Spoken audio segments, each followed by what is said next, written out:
Bonjour et donc bienvenue pour les vins du week-end et de la semaine. Alors, qu'est-ce qu'on a bu de bon la semaine dernière et le week-end dernier? On va commencer toujours pareil avec un Riesling, on en boit beaucoup en ce moment. Voilà, cuvée réserve du domaine Trimbach millésime 2016. Donc un domaine Trimbach grand classique, domaine pour le Riesling connu. Donc ça c'est leur entrée de gamme. Et bien un vin très agréable avec un nez classique de fruits Reine-Claude, le petit fond terpénique pétrole qu'on retrouve souvent chez Trimbach, on l'a déjà là. Et puis des petites notes citronnées, un peu d'amertume, bref un joli nez de Riesling classique, une belle bouche dense, fraîche, droite, dans un profil plutôt amer avec un peu le côté pamplemousse, citron, et toujours ce fond terpénique, qui fait un peu plus d'ailleurs cire d'abeille en bouche, et puis une finale acidulée pour le coup, sur la Reine-Claude, la mirabelle, enfin le fruit un peu jaune, et puis ensuite les notes pamplemousse, citron, et le fond terpénique cire d'abeille, presque pétrolant déjà. Voilà, un grand classique, très bon, très bien. Une jolie bouteille que cette cuvée réserve de Trimbach 2016. Ensuite, on a bu un Bordeaux, domaine que j'aime bien, un château Cambon-la-Pelouse 2005. Donc souvent, c'est un château au Médoc, donc que je prends dans les millésimes, on va dire plutôt réussis, les millésimes mûrs. Ça a donné de très jolis vins. Par exemple, Cambon-la-Pelouse 2000 est un vin vraiment très très très très joli. Et ce 2005, ma foi, déroge pas à la règle. Et puis surtout, avec le temps, c'est la cinquième bouteille, il s'avère meilleur en fait. Le passage sous verre, la maturation de sous verre lui fait le plus grand bien. Et on arrive maintenant à un vin qui arrive à maturité d'ailleurs, avec un nez au départ très cassis, fruits noirs, mûrs, puis ensuite belle note d'épices plutôt réglissée, un petit côté sous-bois champignon, début tertiaire très agréable, sur un fond plutôt fumé, tabac, bref, très joli nez d'un Bordeaux classique arrivé à point, on dirait. Une bouche charpentée, très tonique, très puissante, on sent la fraîcheur du millésime 2005. Et puis, alors les tanins sont ronds à l'attaque, mais ils finissent un peu asséchants, on dira un poil rustique sur la finale. Et puis en bouche, on retrouve ces mêmes arômes, cassis, réglisse, un petit côté poivron rouge grillé qui donne un peu de fraîcheur. Et puis la finale elle est fraîche, elle est puissante, elle est tonique. Elle est une belle, et puis ça présente une belle persistance sur ces arômes du nez. Voilà. Un joli vin, très classique de Bordeaux, arrivé à maturité, voilà, très agréable, un bon moment. Ensuite, série de 2009 du Rhône, parce que je ne sais pas pourquoi, on a dû faire des dîners avec des menus qui s'y prêtaient. Donc on va commencer avec ce Châteauneuf du Pape Clos du Mont-Olivet 2009. Donc ça aussi un domaine que j'aime beaucoup, Clos Mont-Olivet, pour moi un très très bon domaine de Châteauneuf du Pape. Très classique et jamais dans l'extrême ou dans l'esbrouf.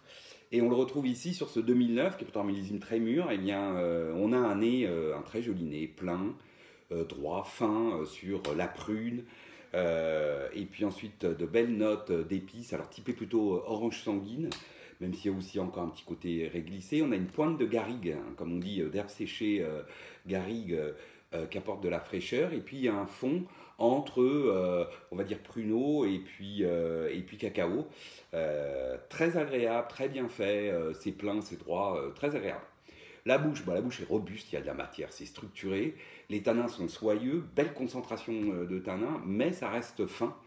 Et puis on va trouver donc à nouveau la prune, les notes de garrigue, les notes d'épices, la pointe d'orange sanguine très agréable et un fond plutôt pruneau que cacao, mais pas sucré, pas confit. Voilà, donc très, très agréable, belle finale, pleine, dense, droite.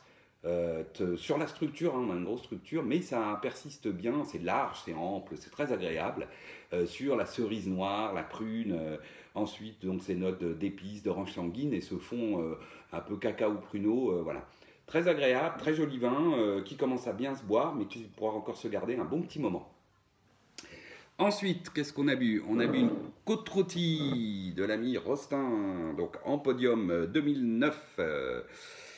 Donc, un vin qui est bien ouvert, hein, qui arrive tranquillement en maturité, qui commence à basculer là, dans la maturité, avec un nez à nouveau très cassis au départ, puis ensuite on a des notes de poivre assez typiques, et puis ensuite avec des notes d'olive noire, arrive tranquillement le cuir, côté bacon grillé, cuir qui se transforme en cuir très agréable. Petit côté mocha aussi. Bref, jolie complexité, nez expressif. Bouche pareille, expressive, corpulente, large, belle structure, beau tanin fin et précis à nouveau. C'est très soyeux en bouche. Et puis toujours sur le cassis, puis ensuite le poivre, les petites pointes presque d'ailleurs de violette. Et ce côté cuir qui est très agréable et mocha. Jusque dans la finale est ample, large, elle garde quand même de la délicatesse et puis elle est tonique, hein, elle tient bien sur donc le cassis, l'olive noire, le poivre et puis ce petit fond cuir bacon là que j'aime beaucoup moi et le côté un peu mocha aussi. Voilà, c'est très joli vin, belle complexité, il commence à arriver à maturité. Ça peut encore s'attendre très largement, hein, quelques années, mais ça commence vraiment à bien se boire. Et puis pour finir, on aura fait on sera remonté du sud au nord avec cette fois un ermitage donc de Guigal 2009 à nouveau. Alors là, on a un nez sur la liqueur de cassis. Là, par contre, on a des petites notes un peu kirschées, presque alcool, qui se font sentir hein, par rapport aux deux autres. Ici, on sent un peu plus le millésime chaud et mûr.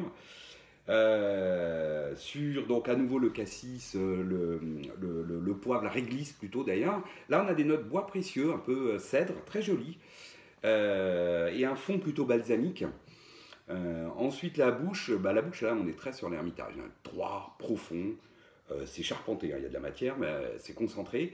Mais surtout très belle profondeur, assez classique de ce qu'on trouve sur l'ermitage hein, par rapport à la côte rôtie, beaucoup plus large, beaucoup plus gourmande. Voilà. Ici, on a un vin un peu plus droit, un peu plus profond, avec sur le cassis à nouveau le côté cerise légèrement kirché. Et puis ces notes de bois précieux très, très jolies et ce fond un peu balsamique. Et jusque dans la finale, qui est fraîche, qui est droite. Ce qui est d'ailleurs étonnant, hein, alors plutôt sur un profil amer hein, sur l'ermitage, mais belle empreinte soyeuse, même si c'est quand même marqué de ce côté un peu alcooleux.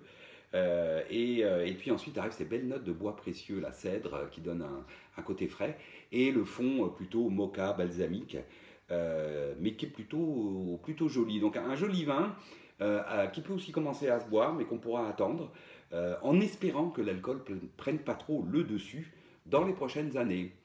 Voilà, je vous dis bonne semaine et puis à la semaine prochaine.